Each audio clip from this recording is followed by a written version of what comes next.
હિંમતનગર તાલુકાના કડોલી ગામમાં જવાબદારી સોંપવામાં આપેલી છતાં જવાબદારી કોણ નિભાવી રહ્યું છે?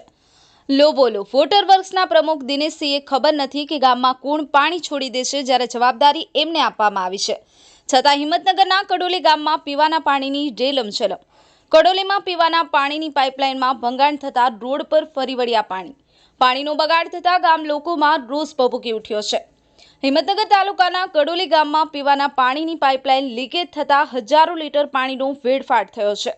લીકેજથી પીવાનું પાણી ખુલ્લા માર્ગો પર ફરી વળ્યું છે, જેના લીધે ગામમાં ગંદકીના ઉપદ્રવ્યો જોવા મળી રહ્યા છે. કડોલી ગામે છેલ્લા 15 દિવસથી પીવાના પાણીની લાઇન લીકેજ થતાં ગામના રહીશો નારાજ. રહીશો જણાવે છે કે 15 દિવસથી ગામમાં પાણી વેડફાઈ રહ્યું છે અને ગંદકી થાય છે. તો રહીશોની માંગ છે કે ગામના સરપંચ તથા વોટર વર્કર્સના પ્રમુખ દિનેશસિંહને જણાવવાનું કે આ સમસ્યાનું સમાધાન ક્યારે આવશે. ત્યારે વોટર વર્કર્સના પ્રમુખ દિનેશસિંહે જણાવ્યું કે કોણ પાણી છોડી દેશે એનો ખ્યાલ નથી, કે વોટર વર્કર્સના પ્રમુખ હોવા છતાં એ ખ્યાલ નથી કે કોણે છોડી દીધું પાણી. ત્યારે જણાવવાનું એ રહ્યું કે આ સમાધાન ક્યારે આવશે અને રહીશોની માંગ ક્યારે પૂરી થશે. મેહુબા ચૌહાણ, હિંમતનગર ખબર ન્યૂઝ, સાબરકાંઠા.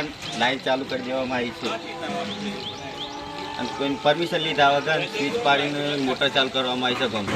અને મારા ઘેર આજે લગ્નનું પ્રસંગ છે, જમણવાર છે. ગામમાં પૂરેપૂરા ગામમાં પાણી વેરવિખેર થઈ ગયું છે, કાદવ થઈ ગયેલો છે ટોટલી. કોઈ પણ પ્રકારનું અમને એક અઠવાડિયાથી સોલ્યુશન આપવામાં આવેલું નથી.